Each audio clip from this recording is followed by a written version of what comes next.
പഴുത്ത ചക്ക കിട്ടാൻ കാത്തു നിൽക്കുകയായിരുന്നു കേട്ടോ ഈ ഒരു ഐറ്റം പരീക്ഷിച്ച് നോക്കാൻ വേണ്ടിയിട്ട്. അപ്പോൾ അത് നന്നായിട്ട് പഴുത്ത ചക്കച്ചുള എടുത്തിട്ട് കുരു കളഞ്ഞിട്ട് ഇതുപോലെ ചെറിയ പീസായിട്ടൊന്ന് മുറിച്ചെടുക്കുന്നുണ്ട്.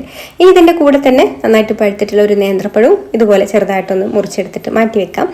ഇനി ഒരു പാൻ സ്റ്റൗവിൽ വെച്ച് കൊടുത്തിട്ട് അതിലേക്ക് ബട്ടർ ചേർത്ത് കൊടുത്ത് ബട്ടർ ഒന്ന് മെൽറ്റായി കഴിഞ്ഞാൽ ചക്കച്ചുള അരിഞ്ഞത് ചേർത്ത് കൊടുത്തിട്ട് ഒന്ന് വഴറ്റി കൊടുക്കണം. എന്നിട്ട് ഇതിലേക്ക് നേന്ത്രപ്പഴം മുറിച്ചതും ചേർത്ത് കൊടുത്തിട്ട് രണ്ടും നന്നായിട്ട് വഴറ്റിയെടുത്തതിന് ശേഷം ഒരു സൈഡിലേക്ക് മാറ്റി വെക്കാം. ഇനി ഈ ഒരു സൈഡിൽ കുറച്ച് ബട്ടർ ഇട്ട് കൊടുത്തിട്ട് ബട്ടർ ഒന്ന് മെൽറ്റായി കഴിഞ്ഞാൽ മധുരത്തിന് ആവശ്യമായിട്ടുള്ള പഞ്ചസാര ചേർത്ത് കൊടുത്തിട്ട് പഞ്ചസാര ഒന്ന് ഉരുക്കി ഒന്ന് കാരമലായി വന്നതിന് ശേഷം പിന്നെ എല്ലാം കൂടെ ഒന്ന് മിക്സ് ചെയ്ത് കൊടുക്കുക. എന്നിട്ട് ഇതിലേക്ക് ഫ്ലേവറിനായിട്ടുള്ള ഏലക്കാപ്പൊടിയും കൂടെ ചേർത്ത് മിക്സ് ചെയ്ത് കൊടുത്തിട്ട് നല്ല കട്ടിയുള്ള തേങ്ങാപ്പാൽ എടുത്തിട്ടുണ്ട്. അതിലേക്ക് 1 ടീസ്പൂൺ അരിപ്പൊടി കൂടെ ചേർത്ത് കൊടുത്തിട്ട് ഒട്ടും കട്ടയില്ലാതെ നന്നായിട്ടൊന്ന് കലക്കിയെടുത്തതിന് ശേഷം ഇതിലേക്ക് ഒഴിച്ചു കൊടുത്തിട്ട് തിളപ്പിച്ചെടുക്കാം. തിളച്ച് വന്ന് വരുമ്പോൾ തന്നെ ഒന്ന് കുറുകി വരും കേട്ടോ. ഇനി ഫ്ലെയിം ഓഫ് ആക്കാം.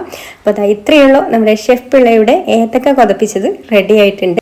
ബ്രെഡിൻ്റെ ഇടിയപ്പത്തിൻ്റെ കൂടെ സൈഡായിട്ട് കഴിക്കാനാണ് കേട്ടോ ഈ ഒരു ഐറ്റം ഷെഫ് റെഡിയാക്കി എടുത്തിട്ടുള്ളത്. പക്ഷേ ഞങ്ങളിത് വെറുതെ അങ്ങനെ കോരി കഴിക്കുകയാണ് ചെയ്തിട്ടുള്ളത്. അപ്പോൾ നിങ്ങൾക്ക് എങ്ങനെയാണ് കഴിക്കാൻ ഇഷ്ടമാണോ എന്നുള്ളത് താഴെ കമൻറ്റ് ചെയ്യാൻ മറക്കണ്ട. വീഡിയോ ഇഷ്ടമായിട്ടുണ്ടെങ്കിൽ ലൈക്ക് ചെയ്യാനും കൂടുതൽ റെസിപ്പീസിന് പേജ് ഫോളോ ചെയ്യാനും കൂടി മറക്കല്ലേ.